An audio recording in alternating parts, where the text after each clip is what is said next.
There's a new order taking shape in the Middle East. Israel and its Arab neighbors are no longer enemies, and they're not keeping their relationship secret either. The question is, how and why has this unlikely alliance developed? Warming ties between Tel Aviv and the Arab world have been brewing for some time. They're arguably rooted in the 1978 Camp David Accords, when Egypt, the then biggest military force in the region, became the first Arab nation to recognize and establish diplomatic relations with Israel. But since the historic peace deal, Israel has engaged Lebanon in two bloody wars in 1982 and 2006, and continues to occupy Palestinian lands in the Syrian Golan Heights. They continue to build illegal settlements in the West Bank and have had an effective siege on Gaza since 2006, punctuated by near annual aerial bombardment. So the scars of war are still fresh for many in the region, making recognition of Israel by its Arab neighbors or public relations with Tel Aviv a taboo. In today's post-Arab Spring counter-revolutionary order, things have changed drastically. In the last few weeks, signs of a new era of Arab-Israeli relations have been popping up all over newsfeeds.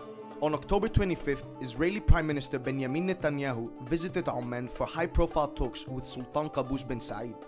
While Netanyahu was in Oman, Israeli Minister of Culture Miri Regev, known for her provocative and racist statements, attended the International Judo Federation's Grand Slam in Abu Dhabi, where the Israeli national anthem was played for the first time.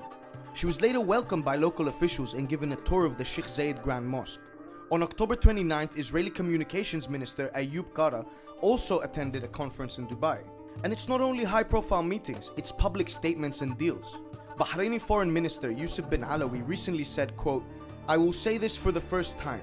Israel is a state that is present in this region, and we all know this." Saudi Crown Prince Mohammed bin Salman, aka MBS, was also quoted as saying, "It is about time the Palestinians take the proposals and agree to come to the negotiations table, or shut up and stop complaining."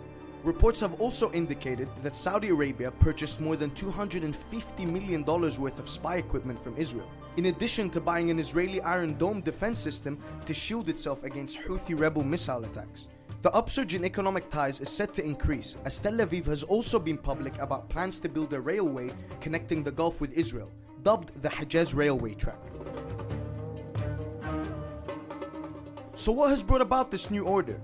A source from the Omani royal court spoke exclusively with TRT World and believed there was one major reason for the new relationship: Iran. Iran and its expansion are the only items on their agenda now.